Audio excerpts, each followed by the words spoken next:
Esto es Resúmenes de Psicología, y hoy vamos a ver el texto Análisis terminable e interminable, de Sigmund Freud, el cual fue publicado por primera vez en el año 1937 en la Revista Internacional de Psicoanálisis.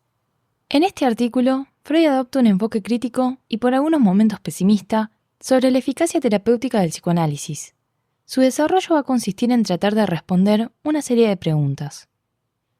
¿Se podría abreviar la duración de un tratamiento analítico? Freud reconoce que el psicoanálisis es un proceso que implica un compromiso de larga duración. Si bien desde sus inicios se intentó abreviarlo, estos intentos no han tenido los mismos resultados que conlleva un análisis estándar. ¿Y existe un final de análisis, un término para el mismo? Bueno, Freud nos dice: en la práctica es fácil decirlo. El análisis termina cuando analista y paciente ya no se encuentran en la sesión de trabajo analítico. Y esto ocurrirá cuando estén aproximadamente cumplidas dos condiciones. La primera, que el paciente ya no padezca a causa de sus síntomas y haya superado sus angustias, así como sus inhibiciones. Y la segunda, que el analista juzgue haber hecho consciente en el enfermo tanto de lo reprimido, esclarecido tanto de la resistencia interior, que ya no queda temer que se repitan los procesos patológicos en cuestión.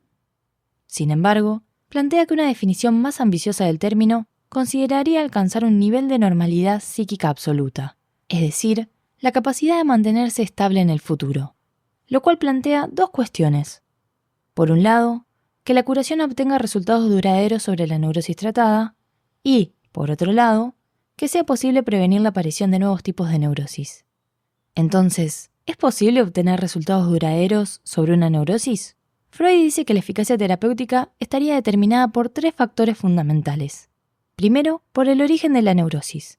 Al principio del texto sostiene una diferenciación tajante entre los casos de origen constitucional, es decir, los causados por pulsiones hiperintensas congénitas que el yo no puede dominar, frente a los de origen traumático, que son consecuencia de traumas tempranos donde el yo inmaduro no pudo hacerles frente de manera óptima. Sostiene que estos últimos poseen un mejor pronóstico. Sin embargo, posteriormente en el texto dirá que por norma general hay una acción conjugada de ambos factores, el constitucional y el traumático o accidental. Incluso, por decisivo que sea desde todo comienzo el factor constitucional, es empero concebible que un refuerzo pulsional sobrevenido más tarde en la vida exteriorice los mismos efectos. Habría, pues, que modificar la fórmula, intensidad pulsional por el momento, en lugar de constitucional. Luego, como segundo ítem, se presenta el factor cuantitativo, es decir, la intensidad de las pulsiones frente a la robustez del yo. Así como Freud termina adaptando su concepción de las pulsiones hipertróficas congénitas por pulsiones que van modificando su intensidad a lo largo de la vida, establece que también la robustez del yo presenta variaciones por diferentes cuestiones, como ser la enfermedad o el agotamiento. Y el resultado final depende siempre de la proporción relativa entre las fuerzas de las instancias en recíproca lucha. Por tanto, no es posible aseverar que en un futuro no exista un nuevo desarrollo de neurosis, o incluso la repetición de la ya superada. Finalmente, como tercer factor, encontramos la alteración del yo. Freud explica que podemos llamar alteración del yo al impacto que generan los mecanismos de defensa en el interior del yo. Pero, ¿alteración con respecto a qué? Bueno, con respecto a la idea de un yo que podríamos considerar normal, y que permitiría una alianza para el trabajo psicoanalítico. Justamente, la situación analítica consiste en aliarnos nosotros con el yo de la persona objeto a fin de someter sectores no gobernados de su ello, o sea, de integrarlos en la síntesis del yo. Entonces, el grado de esta alteración del yo resulta de suma importancia. Freud explica que el yo, desde el inicio, enfrenta una tarea compleja, mediar entre el ello y el mundo exterior, al servicio del principio de placer, a la que luego se sumarán también las exigencias del superyo. Para cumplir esta tarea, el yo desarrolla ciertos mecanismos de defensa, cuya función consiste en evitar el peligro, la angustia y el displacer. Sin embargo, estos mecanismos tienen un costo. Freud observa que, si bien los mecanismos de defensa logran apartar los peligros, también pueden convertirse ellos mismos en el problema. En este sentido, muchas veces el resultado es que el yo ha pagado un precio demasiado alto por los servicios que ellos le prestan. Así, pueden conllevar una debilitación del yo y una creciente desconexión del mundo exterior, resultando en el desarrollo de una neurosis. En el contexto del análisis, estos mecanismos se manifiestan como resistencias. Freud señala que la curación misma es tratada por el yo como un peligro nuevo. Este punto es uno de los mayores desafíos del trabajo psicoanalítico.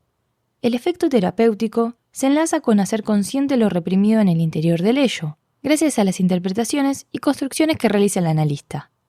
Sin embargo, en la medida en que el paciente no resigne las resistencias, dichas interpretaciones y construcciones no tendrán valor para el paciente. Entonces, la eficacia terapéutica depende de la intensidad y profundidad de arraigo de esas resistencias inconscientes, de la alteración del yo. Y agregará Freud, que es esta misma resistencia a la cura, que se aferra a la enfermedad y el padecimiento, la que da cuenta de manera inequívoca de la presencia de la pulsión de agresión o destrucción, derivada de la pulsión de muerte, sobre la cual podrán obtener más detalles en el texto Más allá del principio de placer. Entonces, de forma muy abreviada podemos decir que la curación duradera dependerá de la relación cuantitativa entre la intensidad de las pulsiones y la robustez o alteración del yo. ¿Y es posible prevenir enfermedades futuras? Freud siempre postuló la aplicación del psicoanálisis como método terapéutico en las llamadas neurosis actuales, por lo cual, si se quisiera obtener un carácter profiláctico del análisis, habría que volver actuales a las posibles neurosis latentes. Si un conflicto pulsional no es actual, no se exterioriza, es imposible influir sobre él mediante el análisis. El tratar de volverlo actual podría efectuarse bajo dos modalidades. Crear situaciones donde se despierte tal neurosis, en la realidad o en la transferencia, o conformarse con hablar de su posibilidad. Pero, ¿puede uno al servicio de la profilaxis hacerse responsable por destruir un matrimonio satisfactorio o por imponer la renuncia a un empleo del que obtiene el analizado la seguridad de su sustento? Semejante cosa está poco menos que excluida en la práctica. Por su parte, la teoría tiene otras objeciones que hacerle. En efecto, el trabajo analítico se cumple de manera óptima cuando las vivencias patógenas pertenecen al pasado, de suerte que el yo pudo ganar distancia de ellas. En estados de crisis aguda, el análisis es poco menos que inutilizable. Así, crear un conflicto fresco no haría más que prolongar y dificultar el trabajo analítico. Por otra parte, bajo la segunda modalidad, hablar de la posibilidad de un conflicto futuro no suele generar gran impacto en el paciente. El paciente escucha, sí, la nueva, pero no hay eco alguno. ¿Acaso piensa entre sí? Esto es muy interesante, pero no registro nada de eso. Uno ha aumentado el saber del paciente sin alterar nada más en él.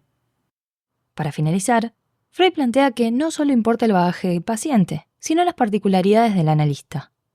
Si bien no se espera que los psicoanalistas sean personas idealmente perfectas, sí se requiere que antes de dedicarse al análisis de sus pacientes, efectúen un análisis personal. Esto por sí solo no bastaría como instrucción, pero se cuenta con que las incitaciones recibidas en el análisis propio no han de finalizar una vez cesado aquel, e incluso propone, todo analista debería hacerse de nuevo objeto de análisis periódicamente, quizás cada 5 años, sin avergonzarse por dar ese paso. Ello significaría entonces que el análisis propio también, y no solo el análisis terapéutico de enfermos, se convertiría de una tarea terminable, finita, en una interminable, infinita. Más allá de las consideraciones expuestas, Freud manifiesta: no tengo el propósito de aseverar que el análisis como tal sea un trabajo sin conclusión. Como quiera que uno se formule esta cuestión en la teoría, la terminación de un análisis es, opino yo, un asunto práctico. Todo analista experimentado podrá recordar una serie de casos en que se despidió del paciente para siempre. Uno no se propondrá como meta limitar todas las peculiaridades humanas en favor de una normalidad esquemática, ni demandará que los analizados a fondo no registren pasiones ni puedan desarrollar conflictos internos de ninguna índole. El análisis debe crear las condiciones psicológicas más favorables para las funciones del yo. Con ello quedaría tramitada su tarea. Esto fue Resúmenes de Psicología. Hasta la próxima.